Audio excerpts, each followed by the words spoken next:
할머니, 지금 당장 도망치세요. 그 한마디에 제 심장이 멈췄습니다. 어느 날이었어요. 동사무소에 정기요금 감면 신청하러 갔다가 게시판 앞에서 발이 딱 멈췄지요. 65세 이상 무료 치매 조기 검사, 노후 건강 컨설팅이라는 커다란 글씨가 눈에 확 들어오더군요. 사실 제일 무서운 게 그거였거든요. 몸 아픈 건 참아도 정신이 흐려져서 남들 손에 끌려다니게 되는 거요. 평생 감기약도 반 알씩 쪼개 먹고 설탕도 반 숟갈 덜 넣고 살아온 제가요. 그런데도 나이 먹으니까 밤에 불 끄고 누우면 가끔 그 생각이 나는 거예요. 나도 언젠가는 내가 누운 침대가 어딘지도 모르게 되는 건 아닐까 하는 그런 무서운 생각이요. 그래서 전단지에 적힌 번호를 적어왔습니다. 집에 와서도 한참을 벽에 붙여놓고 쳐다만 봤어요. 그러다 며칠 뒤 결국 전화를 걸었지요. 무료고요. 간단한 검사만 하시면 되세요. 어르신. 직원 목소리는 참 달콤하더군요. 문제는 막상 그 병원에 갔을 때 시작됐습니다. 간판은 번듯했어요. 한빛 노인이원복지상담센터라고 적혀 있고 요즘 유행한다는 카페형 인테리어에 벽엔 어르신의 품격 있는 노후를 응원합니다라는 문구가 붙어 있었지요. 그런데 이상했습니다. 아침 처음 타임이라지만 대기실이 너무 조용한 거예요. 제 또래들 몇 명쯤 동네 친구라도 만나야 정상인데 저 혼자였어요. 접수처 아가씨가 저를 보더니 벌떡 일어나서 인사를 했습니다. 어르신 잘 오셨어요. 예약하신 박영자님 맞으시죠? 기다리실 것도 없어요. 바로 안으로 들어가세요. 등을 떠미는 그 손이 어쩐지 서둘러 밀어 넣으려는 것처럼 느껴졌어요. 진료실엔 젊은 원장이 앉아 있었습니다. 명찰에는 도연석 원장이라고 적혀 있더군요. 너무 젊어서 더 안심이 되기도 한편으로는 좀 불안하기도 했지요. 원장은 웃으면서 말했어요. 어르신, 오늘 컨디션 좋으시죠? 치매 검사라고 어렵게 생각하지 마세요. 그냥 이야기 좀 나누고 간단한 검사지하고 서류 몇 장만 작성하시면 끝입니다. 제가 조심스럽게 물었습니다. 아니, 원장님. 저는 약도 아무거나 못 먹는데 이 검사라는 것도 몸에 뭐 넣고 그러는 건 아니죠? 원장은 웃으면서 손사래를 쳤어요. 아이고 어르신, 요즘은 다 서류로 합니다. 여기 간단한 동의서만 사인해 주시면 돼요. 그때였어요. 제 팔에 혈압계를 감고 있던 간호조무사 하나가 고개를 슬쩍 숙이더니 제 귀에 아주 조그맣게 말하는 겁니다. 할머니, 저 종이 절대 사인하지 마세요. 손이 얼어붙었습니다. 제가 되묻자 그 애가 제 팔을 알코올솜으로 닦는 척하면서 더 바짝 다가왔어요. 요양병원 보내는 서류예요. 집도 같이 묶여 있어요. 무조건 지금 나가세요. 심장이 귀까지 뛰는 것 같았습니다. 그 한마디에 머릿속이 하얗게 됐어요. 설마 그런 게 어디 있겠어? 하면서도 그의 눈빛이 장난이 아니라는 건 알 수 있었습니다. 그 다음 순간 그 애는 일부러 혈압계를 쾅 하고 바닥에 떨어뜨렸어요. 죄송해요, 원장님. 제가 손이 미끄러져서 종이와 기계들이 요란한 소리를 내며 떨어졌고 원장은 인상을 찌푸렸습니다. 그 와중에 간호사는 눈으로 문 쪽을 가리키고 있었어요. 그때 전 그냥 도망쳤습니다.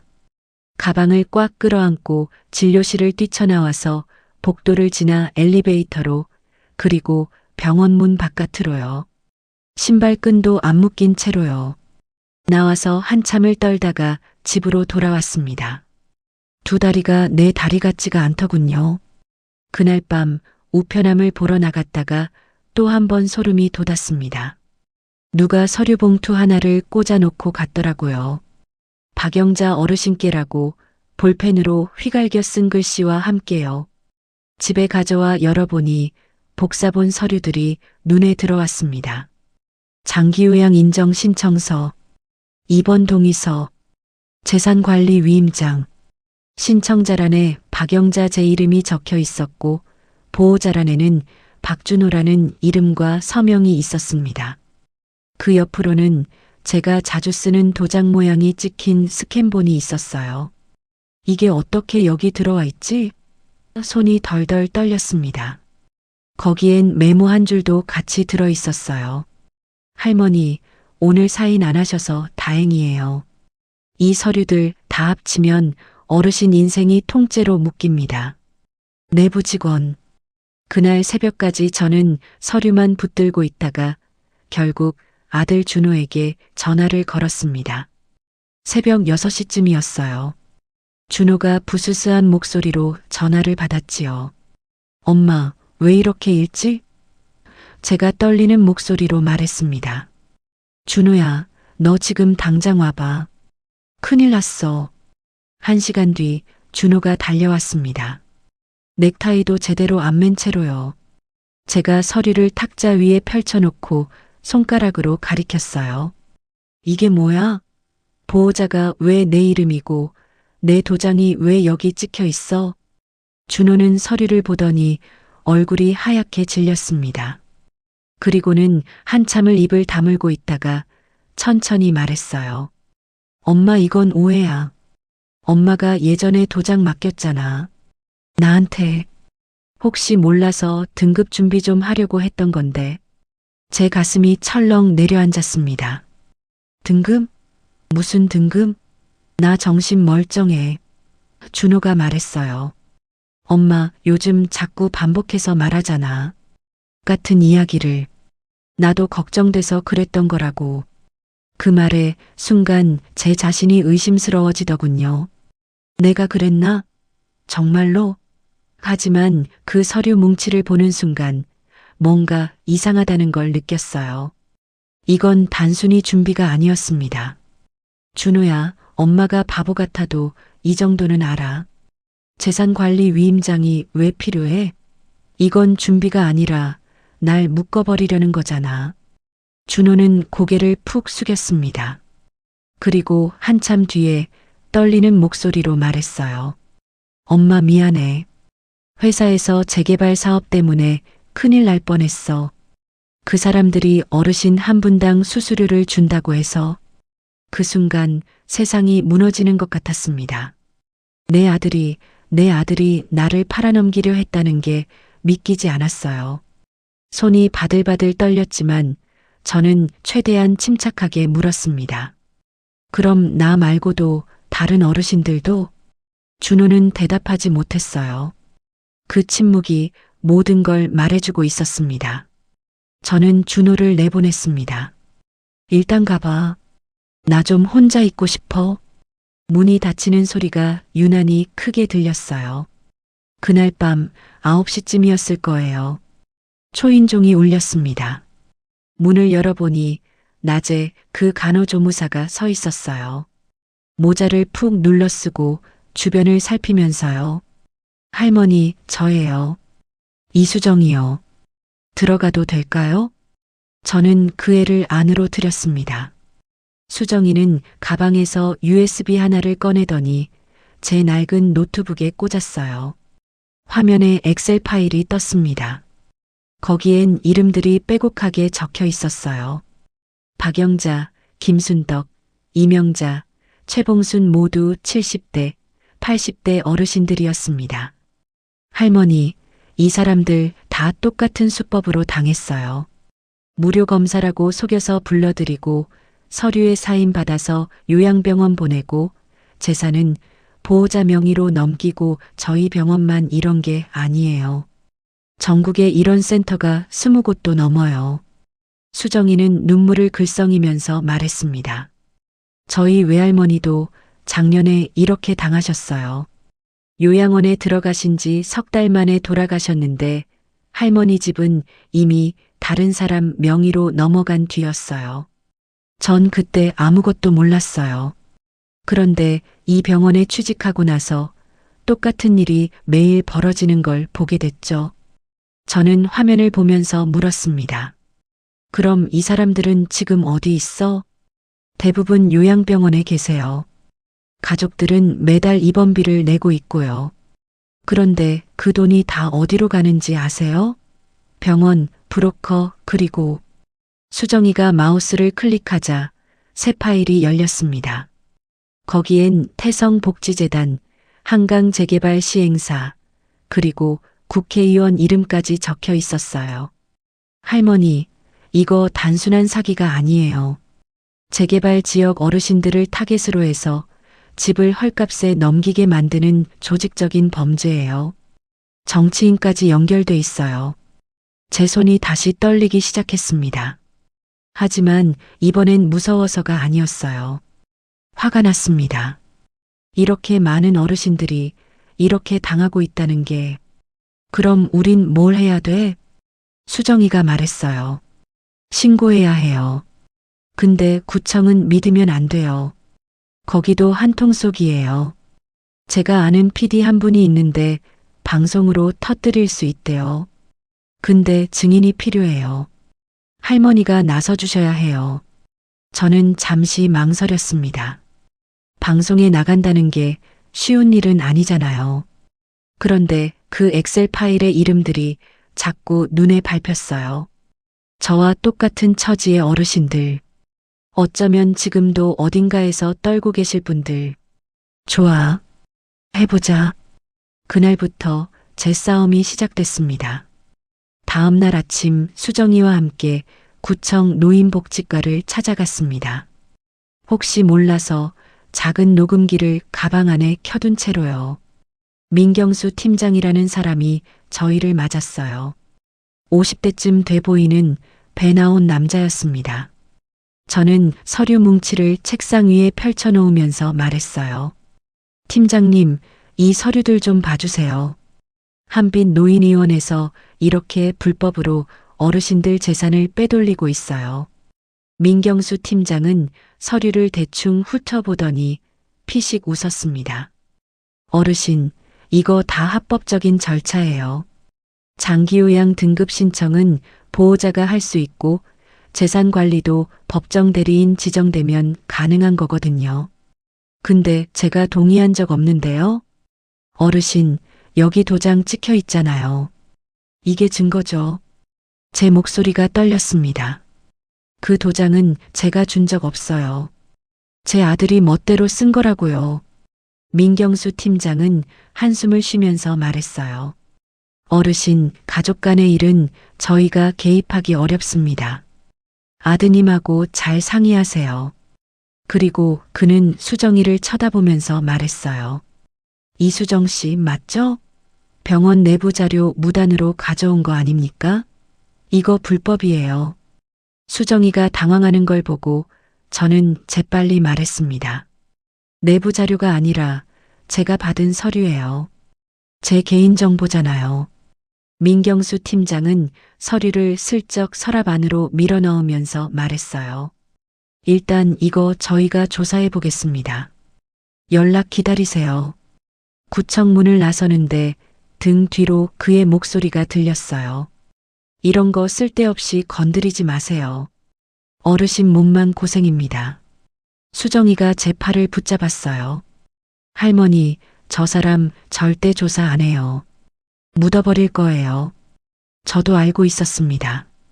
그 사람 눈빛이 처음부터 우리 말을 믿을 생각이 없다는 걸 말해주고 있었으니까요. 구청 앞 버스 정류장에서 버스를 기다리고 있는데 검은색 승용차 한 대가 저희 앞에 멈춰 섰습니다. 창문이 내려가고 정장 입은 남자가 얼굴을 내밀었어요. 박영자 어르신 맞으시죠? 저는 본능적으로 한 발 뒤로 물러섰습니다. 누구세요? 태성복지재단 배진태 실장입니다. 잠깐 이야기 좀 하시죠. 배진태는 차에서 내리더니 저한테 명함을 건넸어요. 그리고 낮은 목소리로 말했습니다. 어르신, 쓸데없는 일로 고생하지 마세요. 아드님 직장도 생각하셔야죠. 그리고 그는 수정이를 쳐다보면서 말했어요. 이수정 씨 조카, 초등학교 5학년이죠? 학교 이름이 서울 신림초등학교였나요? 수정이의 얼굴이 파랗게 질렸습니다. 배진태는 웃으면서 말했어요. 우리가 원하는 건 조용히 넘어가는 거예요. 어르신도 아드님도 이 친구도 다 편하게 사는 거죠. 알아들으셨죠? 그는 차에 타더니 그냥 가버렸어요. 저는 수정이를 붙잡고 택시를 잡아탔습니다. 수정아, 일단 내 집 가지 말고 다른 데로 가자. 그날 밤 수정이 원룸에 들어갔다가 나온 이야기를 듣고 저는 기절할 뻔했습니다. 집이 완전히 뒤집어져 있었대요. 옷장은 열려 있고 서랍은 다 뒤져져 있고 USB는 전부 사라졌다고요. 저희는 서울 외곽의 작은 모텔로 숨어 들어갔습니다. 수정이는 계속 울면서 말했어요. 할머니, 미안해요. 제가 너무 무모했어요. 조카한테까지 피해가 갈 줄은. 저는 수정이의 손을 꽉 잡았습니다. 아니야. 내가 아니었으면 난 진작에 그 서류에 사인했을 거야. 이건 내 잘못이 아니라 저 나쁜 놈들 잘못이야. 그날 밤 수정이는 노트북을 켜더니 이메일을 확인했어요. 그리고 저한테 말했어요. 할머니, 연락 왔어요. KBC 한지은 PD님이요. 내일 만나자고 해요. 다음 날 오후 저희는 조용한 카페에서 한지은 PD를 만났습니다. 30 중반쯤 돼 보이는 안경 낀 여자였어요. 지은 씨는 노트북을 열면서 말했어요. 저도 이 사건 6개월 전부터 추적하고 있었어요. 태성복지재단, 한강재개발 시행사, 그리고 정치인까지 다 연결돼 있죠. 근데 결정적인 증거가 없었어요. 피해자분들이 다 입을 다물고 계셨거든요. 지은 씨는 화면을 돌려서 저한테 보여줬어요. 거기엔 병원 CCTV 캡처 화면, 재단 내부 문서, 그리고 동거래 내역까지 있었습니다. 어르신, 방송으로 알리면 이 사람들 다 잡을 수 있어요. 근데 어르신이 직접 증언해 주셔야 해요. 카메라 앞에서요. 저는 잠시 망설였습니다. 방송이라니. 전국 사람들이 다 보는 그 방송에 제가 나간다고요? 손이 떨렸어요. 하지만 지은 씨가 보여준 자료들을 보니까 마음이 정해졌습니다. 좋아요. 할게요. 그때 수정이가 갑자기 말했어요. 근데 PD님, 준호 씨는요? 박영자 할머니 아드님이요. 그분도 이 사건에 연루돼 있잖아요. 지은 씨가 고개를 끄덕였어요. 맞아요. 준호 씨도 공범이에요. 근데 만약 준호 씨가 내부 고발을 해준다면 처벌이 많이 줄어들 수 있어요. 어르신, 아드님 설득해 보실 수 있으세요? 제 가슴이 무거워졌습니다. 준호를, 제 아들을 설득해야 한다니. 그날 밤 저는 준호에게 전화를 걸었어요. 준호야, 엄마야. 내일 시간 있어? 할 이야기가 있어. 다음 날 준호는 약속 장소에 늦게 왔습니다. 얼굴이 많이 상해 있었어요. 눈 밑에 다크서클이 짙고 뺨은 푹 꺼져 있었죠. 준호야, 너 괜찮아? 준호는 웃으면서 말했어요. 괜찮아요, 엄마. 요즘 일이 좀 많아서. 저는 커피를 한 모금 마시고 천천히 말했습니다. 준호야, 엄마가 방송 나갈 거야. 이 일 다 밝힐 거야. 준호의 얼굴이 굳어졌어요. 엄마, 그러면 나 끝나요. 회사에서 잘리고 전과자 되고. 알아. 그래서 내가 먼저 털어놔야 돼. 내부 고발하면 형량 줄어든대. 준호는 고개를 저었어요. 엄마, 그 사람들 무서워요. 진짜 무서운 사람들이에요. 배진태 그 사람 진짜. 저는 준호의 손을 꽉 잡았습니다. 엄마도 무서워. 근데 더 무서운 건 이대로 사는 거야. 내가 한 짓 평생 가슴에 안고 사는 거. 그게 더 무서워. 준호는 한참을 울다가 고개를 끄덕였습니다. 알았어요, 엄마. 할게요. 그날 저녁 준호는 회사 컴퓨터에서 자료를 빼돌렸습니다. 계약서, 명단, 동거래 내역, 그리고 녹취록까지요. 그리고 그 자료를 지은 PD에게 넘겼어요. 방송 촬영 일주일 전이었습니다. 지은 PD한테서 급한 연락이 왔어요. 어르신, 큰일 났어요. 방송 금지 가처분 신청이 들어왔어요. 태성복지재단에서요. 저는 가슴이 철렁 내려앉았습니다. 그럼 방송 못하는 거예요? 아직 법원 결정이 안 났어요. 근데 시간이 별로 없어요. 저쪽에서 계속 압력을 넣고 있거든요. 그날 밤 수정이가 떨리는 목소리로 말했어요. 할머니, 조카 학교 앞에 이상한 사람이 계속 서성인데요. 동생이 너무 무서워해요. 저는 분노가 치밀어 올랐습니다. 아이들까지 건드린다고요? 그날 밤 저는 잠도 못 자고 계속 생각했어요. 이대로 포기할까? 아니면 끝까지 싸울까? 새벽에 제 휴대폰이 울렸습니다. 모르는 번호였어요. 받아보니 낮은 남자 목소리가 들렸습니다. 박영자 어르신, 오태상 회장님께서 직접 만나고 싶어 하십니다. 오태상? 누군데요? 태성복지재단 이사장이십니다. 내일 오후 2시 서울중앙병원 VIP 병동으로 오세요. 혼자요. 전화가 끊어졌습니다. 저는 수정이를 깨웠어요. 수정아, 회장이 나 만나자는데? 수정이는 깜짝 놀라서 말했어요. 할머니, 위험해요. 절대 가면 안 돼요. 하지만 저는 마음을 먹었습니다. 가야 돼. 저 사람이 뭘 원하는지 직접 들어봐야 돼. 다음 날 오후 저는 지은 PD한테 준 작은 녹음기를 속옷 안에 숨기고 병원으로 갔습니다. VIP 병동은 일반 병실과는 차원이 달랐어요. 호텔 같았지요. 경호원이 저를 안내했고 커다란 병실 문이 열렸습니다. 침대에 70대쯤 되어 보이는 노인이 누워 있었어요. 오태상 회장이었습니다. 어르신 오셨군요. 앉으세요. 저는 의자에 앉았습니다. 회장은 산소호흡기를 끼고 있었지만 눈빛만은 날카로웠어요. 박영자 어르신, 저도 이제 얼마 못 살 몸입니다. 그래서 이렇게 직접 뵙고 싶었어요. 어르신, 방송하지 마세요. 왜요? 방송 나가면 어르신 아드님 인생 끝납니다. 정가자 되고 가족들 다 손가락질 받고 손녀분 학교 생활도 힘들어지겠죠. 제 손이 떨렸지만 저는 침착하게 말했어요. 그래서요? 회장이 웃었습니다. 제안 하나 하죠. 어르신네 집 시세대로 다 보상해 드리겠습니다. 그리고 손녀분 대학 졸업까지 장학금 전액. 아드님 죄도 전부 제가 덮어드리죠. 대신 방송 안 나가고 이 일 조용히 묻어주세요.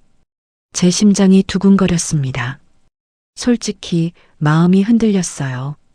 집도 지키고 손녀 미래도 보장되고 준호도 살리고 그런데 그럼 다른 어르신들은요? 회장이 눈썹을 찌푸렸어요. 예. 제가 아는 것만 해도 100명이 넘어요. 그분들은 어떻게 되는 건데요? 회장은 한숨을 쉬면서 말했어요. 어르신, 세상 일이 그렇게 간단하지 않습니다. 저도 사업하는 사람이에요. 재개발하려면 어르신들 동의가 필요하고 그러려면 어쩔 수 없이 이런 방법을 쓰는 거죠. 합법적인 테두리 안에서요. 합법? 사람들 속여서 요양병원 보내고 집 빼앗는 게 합법이에요? 회장의 목소리가 차가워졌어요. 어르신, 제 제안 거절하시는 겁니까? 네. 그럼 어쩔 수 없군요. 회장이 손을 들자 경호원이 안으로 들어왔습니다. 저는 가슴이 두근거렸지만 태연하게 물었어요. 그래서 이제 날 어떻게 하실 건데요? 회장이 씁쓸하게 웃었어요. 어르신, 저도 사람입니다. 어르신한테 해코지는 안 해요. 근데 아드님이 모든 죄를 뒤집어 쓰게 될 겁니다. 회사 돈 횡령, 문서 위조, 배임 증거도 다 있어요. 준호 씨 인생 완전히 끝나는 거죠. 제 손이 부들부들 떨렸습니다. 하지만 저는 참았어요. 그리고 가방에서 손수건을 꺼내는 척하면서 녹음기를 살짝 더 위로 올렸습니다. 그래서 회장님, 지금까지 이런 식으로 몇 분이나 묶으신 거예요? 회장은 제 질문에 당황하는 기색도 없이 말했어요. 정확히는 모르죠.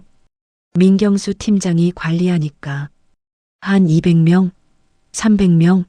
숫자가 중요한 게 아니에요. 중요한 건 이 사업이 얼마나 많은 사람들한테 이익이 되느냐거죠. 재개발되면 일자리도 생기고 지역 경제도 살아나고 그 돈이 정치인한테도 갔죠? 회장이 처음으로 표정이 굳어졌어요. 무슨 말씀이세요? 김태준 의원. 재개발 특별법 통과시킨 분이요. 회장님이 후원하신 거죠? 회장은 잠시 말이 없었어요. 그러다 픽 웃더니 말했어요. 어르신, 똑똑하시네요. 맞아요. 김 의원한테도 갔죠. 그렇게 안 하면 법이 안 바뀌거든요. 이게 현실이에요, 어르신. 저는 속으로 환호성을 질렀습니다. 다 녹음됐어. 다 녹음됐어. 저는 자리에서 일어나면서 말했어요. 회장님, 저는 그 제안 못 받아들입니다. 죄송해요. 회장이 차갑게 말했어요. 후회하실 겁니다. 아니요. 후회하실 분은 회장님이에요. 저는 병실을 나와서 곧장 지은 PD한테 달려갔습니다. 녹음기를 건네주면서 말했어요. 다 들어있어요.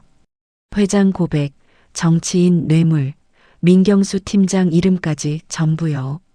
지은 PD는 녹음을 듣더니 눈물을 글썽였어요. 어르신 대단하세요. 이거면 충분해요. 방송 나갑니다. 2024년 11월 15일 금요일 밤 9시 KBC 시사 프로그램 추적 60분이 시작됐습니다. 전국 수백 명의 노인들이 무료 치매 검사라는 달콤한 말에 속아 요양병원으로 보내지고 재산을 빼앗겼습니다. 그 뒤에는 재단, 재개발 업체, 그리고 국회의원까지 연결된 거대한 범죄 조직이 있었습니다. 화면에 제 얼굴이 나왔어요. 떨리는 목소리로 증언하는 제 모습이요. 저는 박영자입니다. 75살이고요. 평생 성실하게 살아왔습니다. 그런 제가 무료 검사 한 번 받으려다가 집과 인생을 통째로 빼앗길 뻔했습니다. 방송이 나가는 동안 특수부 검사들이 움직였습니다.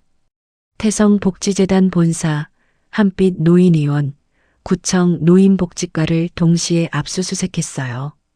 오태상 회장과 배진태 실장은 병원에서 긴급 체포됐고 민경수 팀장과 도현석 원장도 구속됐습니다. 김태준 의원 사무실도 압수수색을 당했고 그의 계좌에서 수억 원의 뇌물이 확인됐어요. 방송이 끝난 뒤 제 휴대폰이 울리기 시작했습니다. 전국 각지의 피해자 가족들이었어요. 저희 엄마도 당했어요. 저희 아버지도 그 병원에 계세요. 어떻게 해야 하나요? 수정이는 시민단체를 만들었습니다. 수은 모임이라는 이름으로요. 수정이가 말했어요. 수은처럼 작지만 모이면 큰 힘이 되자는 뜻이에요, 할머니. 지은 PD는 이 보도로 기자상을 받았고 다음 비리 사건 추적에 들어갔어요. 그리고 준호는 재판에서 내부 고발자 신분을 인정받아 집행유예를 선고받았습니다. 회사는 떠났지만 망원동에 작은 국밥집을 열었어요.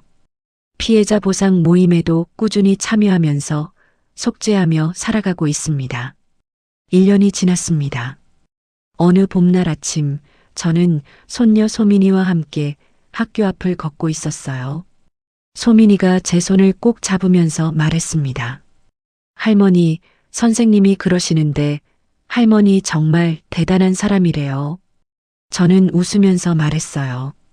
아니야, 할머니는 그냥 무서운 걸 좀 참았을 뿐이야. 학교 앞에서 손녀와 헤어지고 돌아오는 길이었어요. 동사무소 앞을 지나가는데 한 할머니가 서류를 들고 벤치에 앉아 떨고 계시더군요. 저는 다가가서 물었습니다. 어르신, 무슨 일이세요? 할머니가 떨리는 목소리로 말했어요. 저기 무료 건강검사 받으러 갔다 왔는데 이 서류에 사인하라는데 무서워서요. 저는 할머니 옆에 앉아서 서류를 천천히 읽어드렸습니다. 그리고 말했어요. 어르신, 무서우면 그냥 한 번 더 설명해 달라고 하세요. 그게 우리한테 있는 마지막 권리예요. 그리고 혼자 결정하지 마시고 믿을 만한 사람한테 꼭 물어보세요. 제가 아는 분 연락처 드릴게요. 무료 상담해 주는 곳이에요. 할머니는 제 손을 꽉 잡으면서 눈물을 글썽였어요. 고맙습니다. 정말 고맙습니다. 저는 할머니를 상담센터까지 데려다 드리고 집으로 돌아왔습니다. 현관문을 열고 들어서니 작은 우리 집이 따뜻하게 느껴졌어요. 제가 지켜낸 집, 제가 되찾은 일상. 창문을 열어 환기를 시키면서 저는 혼잣말처럼 중얼거렸습니다. 그날 내가 도망쳤던 건 비겁해서가 아니었어. 살아남기 위해서였어. 그리고 살아남아서 싸우기 위해서였어. 커피를 한 잔 내려 마시면서 저는 창밖을 바라봤습니다. 봄볕이 따스하게 내리쬐고 있었어요. 그날부터 저는 다시 용기를 가지게 됐습니다.